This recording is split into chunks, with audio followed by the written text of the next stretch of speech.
नमस्कार, मैं यशवीर सिंह एक बार पुनः उपस्थित हूँ आप लोगों के उज्जवल भविष्य के सहायतार्थ। प्रिय दोस्तों, इससे पहले जो मैंने आपकी सामान्य धन की श्रृंखला के अंतर्गत आपकी जो वीडियो बनाई थी और लास्ट वीडियो में हमने डिस्कस किया था फ्रांसीसियों को।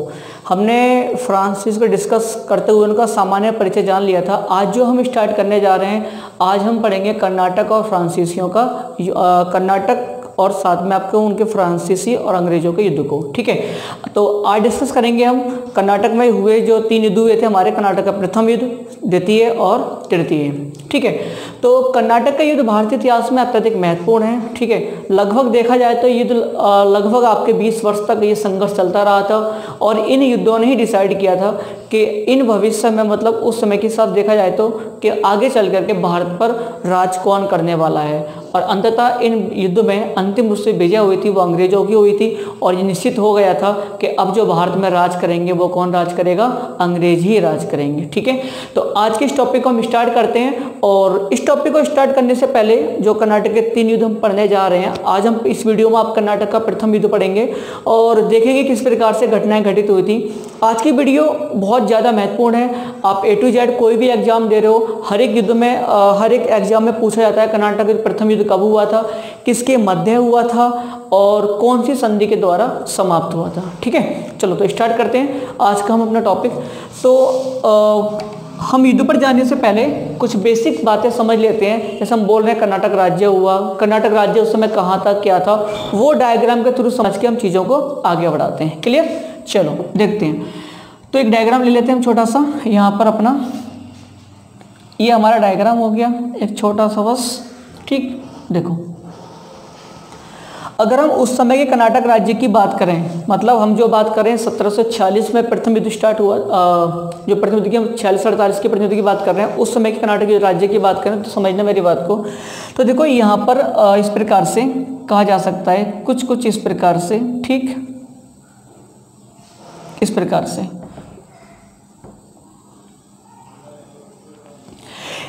अगर मैं कर्नाटक राज्य की आपको लैंग्वेज में बताऊं, उसके बारे में डायग्राम समझ में आ ही रहा होगा कि कोरोमंडल तट, ये कौन सा तट है आपका, कोरोमंडल तट। ये यहाँ से यहाँ तक कोरोमंडल तट, कोरोमंडल तट और उससे थोड़ा सा अंदर के लिए भूभागों पर जो क्षेत्र था वो आपका कर्नाटक राज्य कहलाता था। तो ये था आपका कर्नाटक राज्य। ठीक है, ये कर्नाटक राज्य। वर्तमान में आप देखोगे यहाँ तमिलनाडु राज्य है, लेकिन हम बात करें 1746 के 48 में युद्ध हुआ था प्रथम, तो उस समय यहाँ पर कौन सा राज्य हुआ करता था, कर्नाटक राज्य हुआ करता था।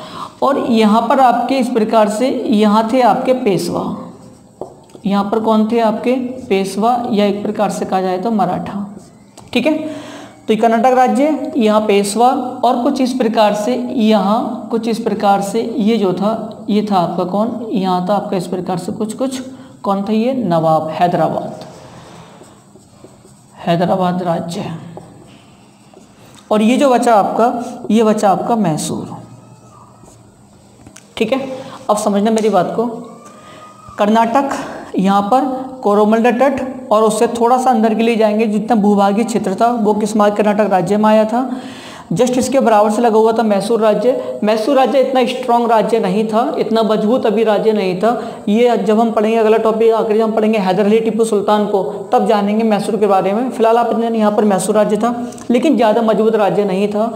यहाँ पर पेशवा एक बड़ी शक्ति के रूप में थे और हैदराबाद राज्य जो निजाम यहाँ का हुआ करता था वो एक बड़ी शक्ति के रूप में यहाँ पर था। ठीक है, तो अब हमें जो पढ़ना है वो प्रॉपर हमें कहानी यहाँ की पढ़नी है, इस कर्नाटक राज्य को पढ़ना है, इस कर्नाटक राज्य को जानना है। यही सी कर्नाटक राज्य में 3 युद्ध हुए थे, कर्नाटक का प्रथम युद्ध, कर्नाटक का द्वितीय युद्ध और कर्नाटक का तृतीय युद्ध। क्लियर, इन युद्धों को हमें यहाँ से पढ़ना है। ठीक, अब देखो मेरी बात समझते हैं एक बार, देखो समझ लो। वैसे तो जितना भी ये क्षेत्र था कर्नाटक राज्य, ये मैसूर वाला कुछ भाग, जितना भी क्षेत्र था ये सारा का सारा हैदराबाद राज्य के अंतर्गत आता था। ठीक है, लेकिन हैदराबाद राज्य जो था, ये दक्कन वाला क्षेत्र जो था, ये मुगल साम्राज्य के अधीन आता था। लेकिन मुगल साम्राज्य से ये राज्य क्या हो गया, स्वतंत्र हो गया। और जब ये स्वतंत्र हुआ तो कर्नाटक का जो नायब सूबेदार होता था उसने अपने आप को स्वतंत्र कर लिया, किससे, हैदराबाद से। क्लियर, अब मेरी बात समझना, यहाँ पर जो संस्थापक था हैदराबाद का, उसका नाम था आपका निजाम उल मुल्क। निजाम उल मुल्क आसफ जहाँ। ठीक है, निजाम उल मुल्क आसफ जहाँ हैदराबाद राज्य का संस्थापक था। इसी के समय की बात थी। और कर्नाटक जो राज्य था उसकी जो स्टार्टिंग की थी वो आपका नाम था यहाँ पर शादत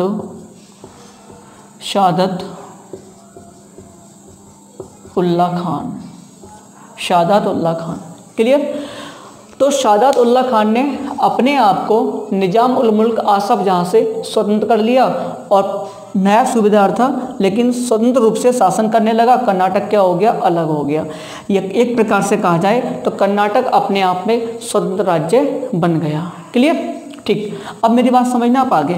मैं थोड़ा सा युद्ध से पहले थोड़ा सा बेसिक यहाँ और दे रहा हूँ।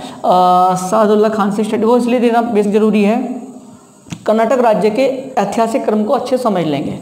सादात उल्ला खान की मृत्यु के पश्चात इसने अपनी मृत्यु के पूर्व ही इसने अपना उत्तराधिकारी घोषित कर दिया था और उसका नाम था दोस्त अली। उसका नाम क्या था, दोस्त अली। ठीक है, सादात उल्ला खान ने अपना उत्तराधिकारी दोस्त अली घोषित कर दिया था बिना परमिशन लिए किसकी, निजाम उल मुल्क आसफ जहाँ की। ठीक, आगे बढ़े। दोस्त अली पर 1741 में दोस्त अली पर 1741 में कर्नाटक का नवाब था। कहाँ का नवाब था, कर्नाटक का। इस पर पेशवाओं ने क्या कर दिया, अटैक किया। किस पर, कर्नाटक राज्य पर। उस समय नवाब कौन था यहाँ का, दोस्त अली। ठीक है, दोस्त अली इस युद्ध में क्या हुआ, मारा गया। क्लियर। दोस्त अली 1741 में मराठा द्वारा किए गए कर्नाटक राज्य पर आक्रमण में मारा जाता है और मरने के पश्चात और साथ में मारा गया। साथ में दोस्त अली का एक दामाद था। दोस्त अली का दामाद कौन था, तो दोस्त अली का दामाद जो था उसका नाम था आपका क्या कहते हैं, आपके चांदा साहब।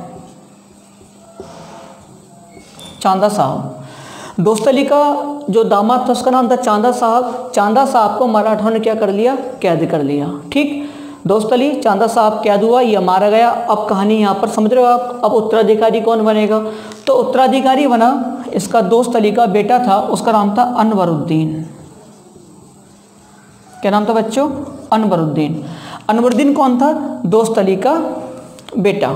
ठीक है, दोस्त अली का बेटा अनवरुद्दीन क्या बना, अब यहाँ पर नवाब बना। कहाँ का, कर्नाटक का। बस अब यहीं से हमें आगे समझना है और यहीं से हमारा कर्नाटक का प्रथम क्या हो जाएगा, स्टार्ट हो जाएगा। क्लियर। तो अब मैं इसको रफ कर दे रहा हूँ। एक बार आप चाहो तो डायग्राम मेंटेन कर लो अपने नोट्स में, क्योंकि ये तो पक्का है, मतलब कोई डाउट नहीं होना चाहिए कि मॉडर्न हिस्ट्री में आपकी पूरी कवर कराऊंगा। क्लियर। एक बार मैं चेक कर लेता हूँ, कैमरा है ना थोड़ा सा, जस्ट 1 मिनट।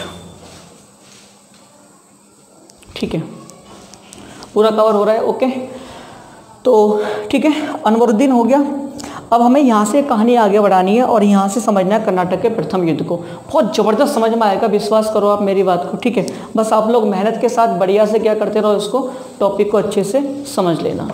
क्लियर। चलो अब देखें, तो देखो डायग्राम आपके दिमाग में आ ही गया होगा, कहाँ कर्नाटक राज्य उस समय हुआ करता था, वर्तमान स्थिति क्या है। तो अब जो हम पढ़ने जा रहे हैं वो पढ़ने जा रहे हैं कर्नाटक का प्रथम युद्ध। कर्नाटक का प्रथम युद्ध।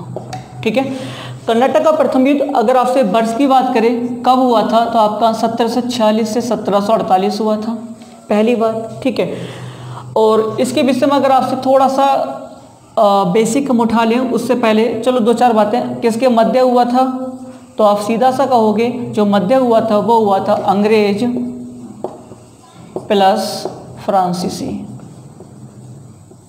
ठीक है, अंग्रेजों और फ्रांस के मध्य युद्ध हुआ था। कब हुआ था, 1746-1748 में हुआ था। क्लियर, यहाँ तक बात। चलो ठीक है, अब सबसे पहले जो हम जानेंगे, सबसे पहले समझेंगे इस युद्ध के कारण क्या थे, ये युद्ध आखिर हुआ क्यों था। ठीक है, तो सबसे पहले समझते हैं हम इसके कारण। ठीक है बच्चों, सबसे पहले समझते हैं इसके कारण। और सबसे पहला कारण ये था व्यापार। ठीक है, अर्थात मैं कहना क्या चाह रहा हूँ, मैं ये कहना चाह रहा हूँ कि प्रथम कारण ये था कि अंग्रेज भी भारत से व्यापार करना चाह रहे थे और ये कर रहे थे, और फ्रांसीसी भी भारत से व्यापार कर रहे थे। दोनों के मध्य स्पर्धा थी, कंपटीशन था, कौन एक दूसरे से आगे निकलने की होड़ थी, ठीक है, इसके कारण युद्ध हुआ था। लेकिन अगर बात करी जाए तात्कालिक कारण, मतलब एट टाइम, उस समय का जो सबसे प्रमुख कारण था, उस सबसे प्रमुख कारण क्या था? तो वो सबसे प्रमुख कारण था उस समय का आपका ऑस्ट्रियन उत्तराधिकार युद्ध, ऑस्ट्रियन उत्तराधिकार युद्ध। और ये जो युद्ध हुआ था वो 1740 में हुआ था, ठीक है। मैं इसके विषय में ज़्यादा आपको यहाँ नहीं बताऊंगा, क्योंकि हम लोग हिस्ट्री ऑप्शनल में जाकर के वर्ल्ड हिस्ट्री में ये टॉपिक पढ़ना होता है, तो यहाँ पर इसकी ज़रूरत नहीं है। बस आप इतना समझ लो, ऑस्ट्रियन उत्तराधिकार को लेकर युद्ध हुआ था एक, है ना, तो उस युद्ध में 1740 में हुआ था, तो ये उसके आधार बना था, तात्कालिक कारण था। हुआ क्या था मैं आपको बताऊं, इस युद्ध में हुआ ये था कि इस युद्ध में होता क्या था, जैसे ही इस युद्ध के कारण यूरोप में, अमेरिका में, या एक प्रकार से कहा जाए विश्व के किसी भी कोने पर जहां फ्रांसीसी अंग्रेज थे, जैसे ही उनमें आपस में युद्ध होता था यूरोप के अंदर, वो विश्व में कहीं पर भी हो, हर जगह आपस में लड़ना शुरू कर देते थे। और जैसे ही ऑस्ट्रियन उत्तराधिकार के युद्ध को लेकर के फ्रांसीसी और अंग्रेजों ने लड़ना प्रारंभ करा यूरोप में, उन्होंने भारत में भी लड़ना प्रारंभ कर दिया। क्लियर? लेकिन ऐसा नहीं था कि 1740 में ही युद्ध क्या हो गया, भारत में शुरू हो गया। यहाँ लिखा है 46।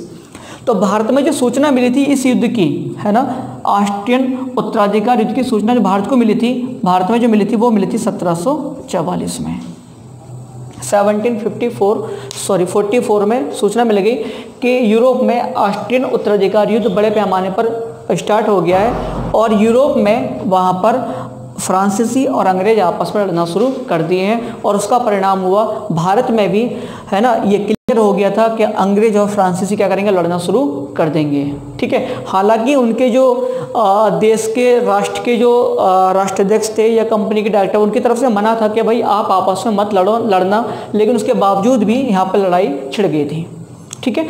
तो ये हो गए हमारे कारण। अब मेरी बात आगे समझो आप, ठीक है, ये हो गए हमारे कारण, इनको हमने समझा। अब देखो हुआ क्या, सबसे महत्वपूर्ण बात, अब यहाँ पर होता क्या है, इस युद्ध में क्या हुआ था, आप समझ गए पहली बात तो, ठीक है। उत्तराधिकार युद्ध के कारण हुआ था, सब कहानी स्टार्ट हुई थी। मैं एक छोटा डायग्राम फिर बना रहा हूँ आपको समझाने के लिए, अच्छा समझ में आ जाएगा, बस ये उद्देश्य है इसका डायग्राम को बनाने का, ठीक है। देखो यहाँ पर है आपका मद्रास, बच्चों यहाँ है आपका मद्रास, और यहाँ पर है आपका क्या, पौंडीचेरी, ठीक है। ऊपर मद्रास से नीचे पौंडीचेरी है। मद्रास में जो ब्रिटिश शासक था उसका नाम था निकोलस मार्स भी मिल जाता है या मोर्स मिल जाता है, निकोलस मार्स, ठीक है। और जो पौंडीचेरी था, यहाँ पर किसका अधिकार था, फ्रांसीसियों का, और यहाँ पर जो गवर्नर था फ्रांसीसियों का पौंडीचेरी में, उसका नाम था डुप्ले। क्या नाम था बच्चों, डुप्ले। तो निकोलस मार्स या मार्स कहाँ पर था, मद्रास में ब्रिटिश गवर्नर था, और पौंडीचेरी में कौन था, डुप्ले, जो फ्रांसीसी गवर्नर था, ठीक है। यहाँ तक बात समझ में आ गई, क्लियर? मैं इसको रफ कर रहा हूँ फिर से एक बार, आगे बढ़ें तो देखो मेरी बात समझो अब, ठीक है। इसको रफ टॉपिक तो आपको पता है, कर्नाटक का प्रथम युद्ध है हमारा, इसको हम कंटिन्यू कर रहे हैं, ठीक है। अब देखना आगे क्या होता है। हुआ ये कि जैसे ही डुप्ले को सूचना मिली कि भाई युद्ध शुरू हो गया है, कहाँ पर, आपका यूरोप में, अंग्रेज और फ्रांसीसी के मध्य। डुप्ले को यह बात अच्छे से पता थी कि फ्रांसीसियों की जो नेवी है, जो उसकी नौसेना है ना, उसकी जल शक्ति बहुत ज़्यादा क्या थी, कमज़ोर थी, और वो कभी भी नहीं चाहता था या चाह रहा था उस समय कि किसी भी हालत में अंग्रेज और फ्रांसीसी भारत में लड़ें।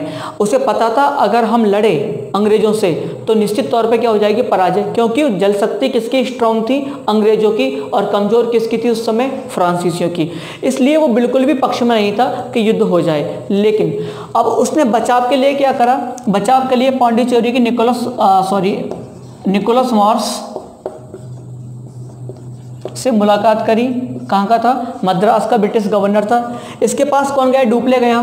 डुप्ले बोला भाई निकोलस मार्स क्या करो, जो यूरोप में चल रहा है उसे चलने दो, उससे हमारा कोई मतलब नहीं है, हम आपस में ऐसे ही रहेंगे जैसे रह रहे हैं, आप अपने व्यापार करो, हम अपना व्यापार कर रहे हैं, हमारा आपस में लड़ने की कोई आवश्यकता नहीं है।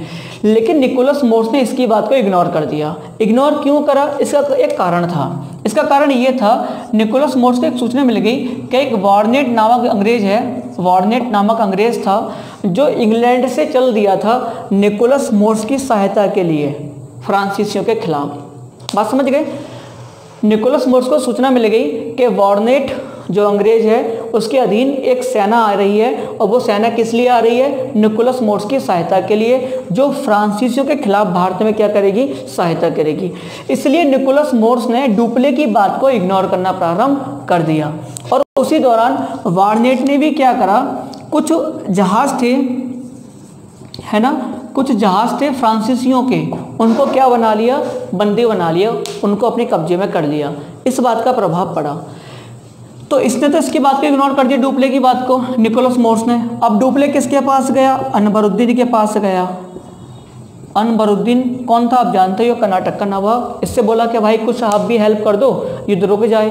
अनवरुद्दीन ने इतने खास इंटरेस्ट नहीं लिया, लेकिन फिर भी उसने बोल दिया कि भाई, क्योंकि आप जानते हो आपका मद्रास हुआ, पौंडीचेरी हुआ, दोनों ही किसके राज्य में आते थे? अनवरुद्दीन यानी कर्नाटक के राज्य में आते थे। लेकिन इसकी बात को भी नहीं माना गया और निकोलस मोर्स ने इसकी बात को भी अनदेखा कर दिया। तो ये अब क्लियर हो गया था कि युद्ध तो होगा। अब दिक्कत यहाँ थी, अब जो आपका डुप्ले था, डुप्ले के सामने समस्या ये थी, उसे पता था कि भाई शक्ति कमज़ोर है, जल शक्ति कमज़ोर है मुकाबले किसके? अंग्रेज़ों के। तो वो कुछ करने में सक्षम नहीं था। अब वो करे तो करे क्या? मैंने आपको बताया था पिछली वीडियो में कि 1721 में, ठीक है, एक स्थान आपको बताया था मॉरिशस, वर्तमान में एक राष्ट्र है, पोर्ट लुइस जिसकी राजधानी है। 1721 में मॉरिशस को फ्रांसीसियों ने जीता था, ठीक है। और जो हम बात कर रहे हैं युद्ध के समय की 1746 से 1748 की, इस दौरान मॉरिशस में जो फ्रांसीसी गवर्नर था, कौन था फ्रांसीसी गवर्नर? उसका नाम था ला बोर्डोने, ठीक है, या फिर आपको ला बोर्डोने कुछ या बार्डोने मिल जाता है, एक ही बात है। ला बोर्डोने कौन था? तो ला बोर्डोने मॉरिशस में इस समय के पीरियड में कौन था? फ्रांसीसी गवर्नर था। डुप्ले ने भाई इसको सहायता के लिए मैसेज भेजा, किसको? ला बोर्डोने, कि भाई कुछ कर, है ना, जरूरत है, आ जा, ठीक है। और ये 3-4 हज़ार सैनिकों को लेकर के कहाँ आ जाता है? भारत आ जाता है। और भारत कहाँ आया? तो देखो समझो, ला बोर्डोने मॉरिशस से चल दिया, और मॉरिशस से चलने के बाद ये कहाँ पहुँचता है बच्चों? ये पहुँचा आपका यहाँ मद्रास, ठीक है। ये मद्रास पहुँचा, तो जो वर्ष था मद्रास पहुँचने का बच्चों, उसका वर्ष था आपका जुलाई 1746। जुलाई 1746 को ला बोर्डोने मॉरिशस से कहाँ आ गया? मद्रास आ गया, ठीक है। और यहाँ पर एक अंग्रेज अधिकारी था पैटन, उसका नाम क्या था बच्चों? पैटन को ला बोर्डोने की सेना ने हरा दिया। और ये जो युद्ध हुआ था पानी के अंदर, मतलब जल शक्ति के तौर पे जो विद्यमान था पैटर्न के तौर पर शक्ति थी मजबूत, उसको हरा दिया। और जैसे इसको हराया, मद्रास से अंग्रेज क्या हुए? भाग खड़े हुए, ठीक है। और मद्रास पर फ्रांसीसियों ने क्या कर लिया बच्चों? अधिकार कर लिया। और जब मद्रास पर अधिकार हो गया फ्रांसीसियों का, ठीक है, तो फिर क्या? फिर तो बल्ले बल्ले हो गई, ठीक है। अब अधिकार हो गया। अब ये आपका पांडिचेरी, डुप्ले वाली कहानी समझ गए। मद्रास पर अधिकार हो गया, तो अधिकार कब हुआ इस पर? मद्रास पर अधिकार कर लिया अंग्रेजों ने सितंबर 1746 में, ठीक है। अब समझना, ला बोर्डोने के मन में एक लालच आ गया, अंग्रेजों ने उसको लालच दिया। उन्होंने कहा कि भाई एक बड़ी धनराशि हम तुम्हें दे रहे हैं, और क्या करो, हमारा मद्रास हमें वापस कर दो। इस बात को ला बोर्डोने क्या हो गया? एग्री हो गया। बोला एक बड़ी धनराशि मिलेगी, मुझे कोई दिक्कत नहीं है, मैं रिटर्न कर दूंगा। उसने मद्रास रिटर्न कर दिया, ठीक है। किसको? अंग्रेजों को। अंग्रेजों को ला बोर्डोने ने एक बड़ी राशि लेकर के रिटर्न कर दिया। लेकिन ये बात किसको अच्छी नहीं लगी? डुप्ले को। डुप्ले बोला भाई ये बात गलत है, मुझे ये पसंद नहीं है। लेकिन करे तो करे क्या? वो तो पैसा लिया, मद्रास अंग्रेजों को सौंपा और वापस क्या हो गया? चला गया, ठीक है। कहाँ चला गया? मॉरिशस वापस चला गया। अब डुप्ले गया, अब डुप्ले क्या करता है? गेम खेलता है। अब डुप्ले बोला किससे? जा करके नवाब से। और नवाब कौन था बच्चों? अनवरुद्दीन। अनवरुद्दीन के, ठीक है। डुप्ले कहाँ गया? अनवरुद्दीन के पास। डुप्ले पहुंचा अनवरुद्दीन के पास। डुप्ले ने कहा अनवरुद्दीन से कि भाई एक काम कर, मुझे सहायता कर दे, सपोर्ट कर दे, या मैं अटैक कर रहा हूँ, इंटरफेयर मत करना, शांत रहना, ठीक है। और मैं मद्रास को जीत करके क्या करूँगा, जो भी लूट खसोट करनी है, जो माल हाथ लगेगा वो मेरा, और बाकी जो मद्रास वाला क्षेत्र वो सारा का सारा तेरे को सौंप दूंगा, ठीक है। अनवरुद्दीन खुश हो गया, बोले ठीक है यार, बिना कुछ करे मद्रास मिल रहा है, बढ़िया, कोई दिक्कत नहीं है। अनवरुद्दीन एग्री हो गया, अनवरुद्दीन पड़ गया शांत, ठीक है। डुप्ले ने क्या करा, मद्रास को जीत लिया। डुप्ले मद्रास को जीत लेता है। डुप्ले ने मद्रास को जीतने के बाद, ठीक है, जो भी उसको हाथ लगा अपने कब्जे में कर लिया, सब कुछ मिल गया, कोई दिक्कत नहीं वहाँ तक। लेकिन जो तय हुआ था अनवरुद्दीन से, और वो तय ये हुआ था बच्चों कि अनवरुद्दीन को क्या सौंपेगा, मद्रास सौंपेगा।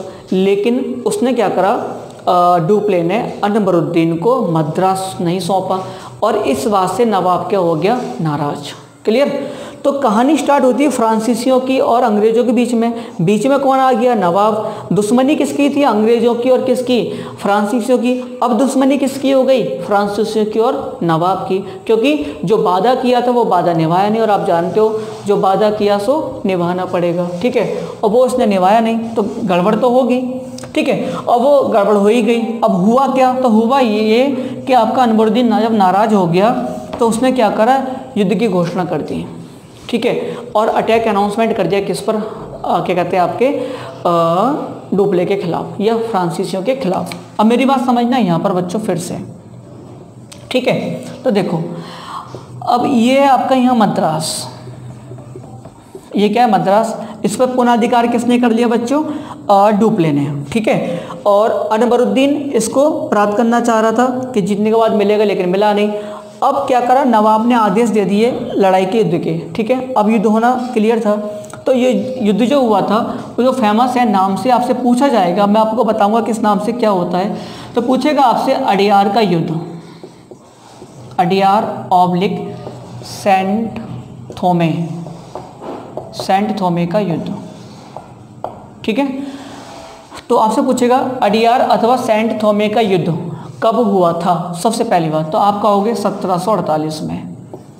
आपसे पूछेगा अडियार अथवा सेंट थोमे का युद्ध किसका भाग है, तो आप कहोगे कर्नाटक का प्रथम युद्ध।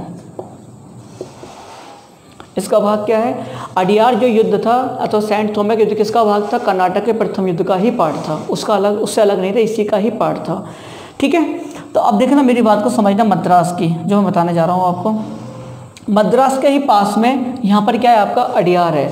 आई थिंक बिल्कुल से 15 किलोमीटर दूर है, वो एकदम बराबर में है। अडियार एक नदी का नाम है, उस नदी के किनारे सेंट थोमे शहर बसा है, और ठीक है मद्रास के ही पास में है। क्लियर। मान लो ऐसे नदी जा रही है, ये हो गया आपका सेंट थोमे, और इसके नाम पर युद्ध का नाम हो गया अडियार का युद्ध अथवा सेंट थोमे का युद्ध। क्लियर। क्यों हुआ था, नवाब मद्रास को प्राप्त करना चाहता था, जो डुप्ले ने वादा किया था, लेकिन उसने वादा निभाया नहीं था, ठीक है। तो अब युद्ध पर आते हैं वापस। तो देखो अब आपसे पूछे बच्चों किसके मध्य हुआ था ये युद्ध, तो आपका आंसर होगा दो लोगों के मध्य हुआ था। कौन कौन थे, एक तो आपके कौन थे, फ्रांसीसी, एक कौन थे, फ्रांसीसी, और दूसरे कौन सा था, नवाब। और आपसे पूछे कहाँ का नवाब, तो बच्चों कर्नाटक का नवाब, ठीक है। आपसे पूछे फ्रांसीसियों का नेतृत्वकर्ता कौन था, डुप्ले तो नहीं था, तो फ्रांसीसी सेना का नेतृत्व किसने किया था, तो वो क्या था बच्चों, पैराडाइज ने। एक व्यक्ति था पैराडाइज, किसने करा था, पैराडाइज ने। और नवाब की सेना का नेतृत्व किसने करा था, तो बच्चों वो करा था कौन, उसका नाम था महफूज खान, महफूज खान, ठीक है। अब महफूज खान कौन था, तो महफूज खान जो था अनवरुद्दीन जो नवाब था, अनवरुद्दीन नवाब का बेटा था, ठीक है। कर्नाटक के नवाब अनवरुद्दीन का पुत्र कौन था, महफूज खान था। और इधर फ्रांसीसी सेना का नेतृत्व किसने करा था, पैराडाइज ने करा था।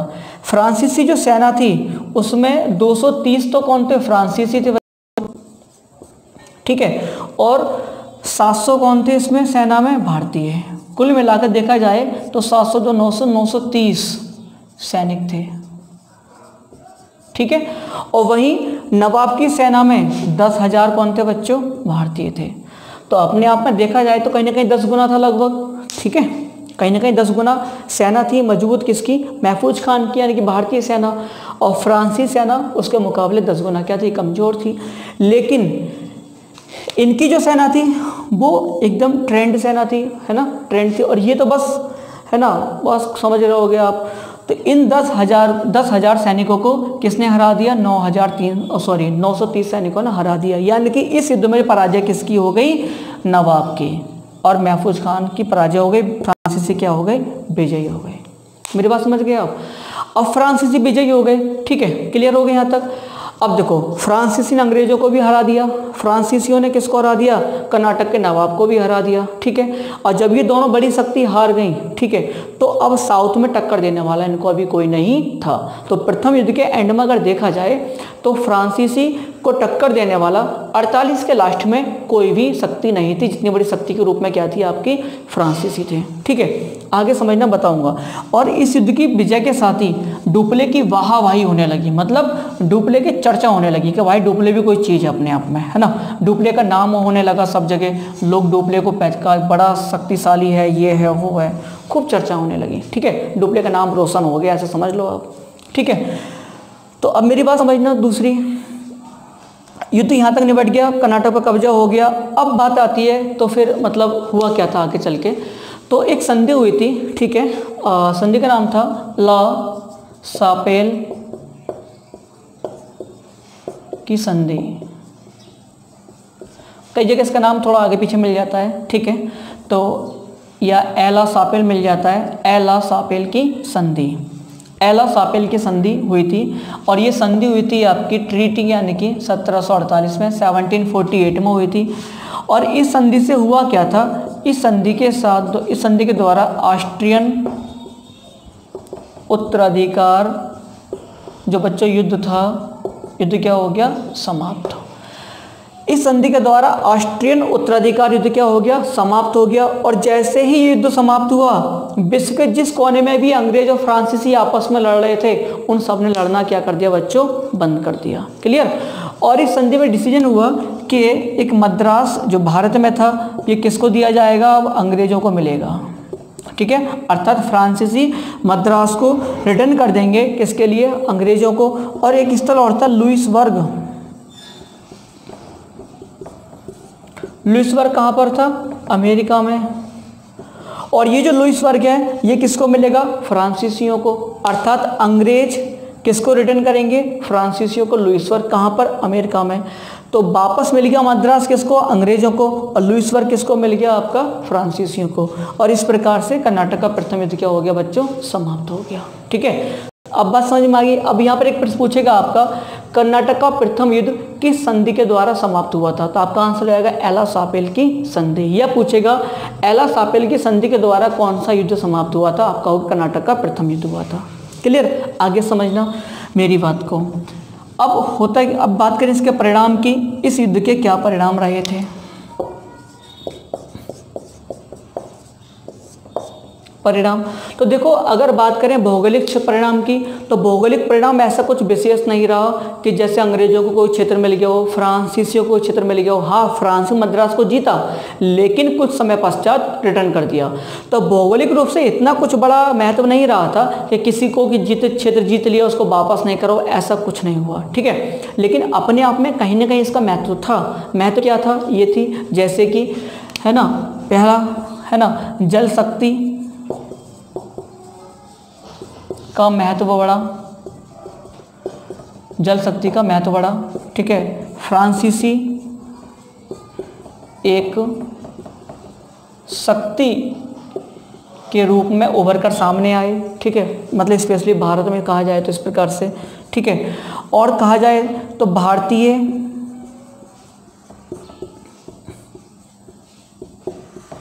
शासकों की कमजोरी सामने आई। कमजोरी क्या थी? 10,000 सैनिक हार गया भाई। ट्रेंड आपकी सेना नहीं है, अनट्रेंड सेना है, बस लड़ना जानते हैं, है ना, मरना जानते, लड़ना नहीं जानते। वो मैं आगे बताऊंगा, स्टेटमेंट है किसी का, ठीक है। तो फिलहाल मतलब उनको युद्ध लड़ना नहीं आता। वहाँ मात्र जो ट्रेंड सैनिक थे 930, उन्होंने किसको हरा दिया? 10,000 सैनिक को हरा दिया। तो भारतीय शासक कमजोरी, है ना, सैनिक कमजोरी भारतीयों की समझ में आ गई। सैनिक कमजोरी कह सकते हैं, सैनिक कमजोरी भी क्या होगी समझ में आ गई। तो ये बहुत सारे क्या रहे थे बच्चों, परिणाम रहे थे, ठीक है। और लास्टली एक प्रकार से कहा जाए तो बस इसका इतना ये सब परिणाम रहते हैं। और डुप्ले की बहावाही होने लगी थी, और डुप्ले क्या था इन सब चीज़ों को लेकर, ठीक है। अच्छा, उधर अनुरुद्दीन मारा जा चुका था, ठीक है, सॉरी मारा नहीं गया, महफूज खान पराजित हो गया था, ठीक है। तो ये हो गया हमारा कर्नाटक का प्रथम युद्ध। सेकंड युद्ध अब जो हमारा महत्वपूर्ण है वो, ठीक है, वो डिस्कस करेंगे हम नेक्स्ट क्लास में। तो आज के लिए इतना रहने देते हैं बच्चों, ठीक है। तो अब क्या करो, अगर वीडियो वास्तव में अगर आपको आज अच्छी लगी है ना, युद्ध समझ में अच्छा आ गया है, तो इस नाते कम से कम जाते जाते लाइक कर जाओ और कमेंट कर दो, ठीक है। और चैनल अगर सब्सक्राइब नहीं किया तो चैनल भी सब्सक्राइब कर लो, और हो सके तो शेयर भी कर दो, ठीक है। कमेंट जरूर कर दो और लाइक, कमेंट में आपके पढ़ता भी है, ऐसी बात नहीं है ना। मुझे भी थोड़ा रहता है कि यार एक बार कमेंट देख लूँ किस बच्चे ने क्या लिखा है, ठीक है।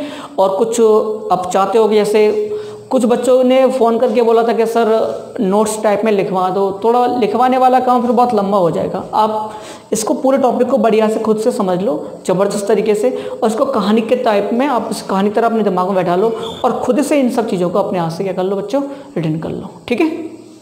तो ठीक है, मिलते हैं नेक्स्ट वीडियो में नेक्स्ट टॉपिक के साथ। हम टॉपिक रहेगा हमारे कर्नाटक का दूसरा युद्ध। ओके, धन्यवाद।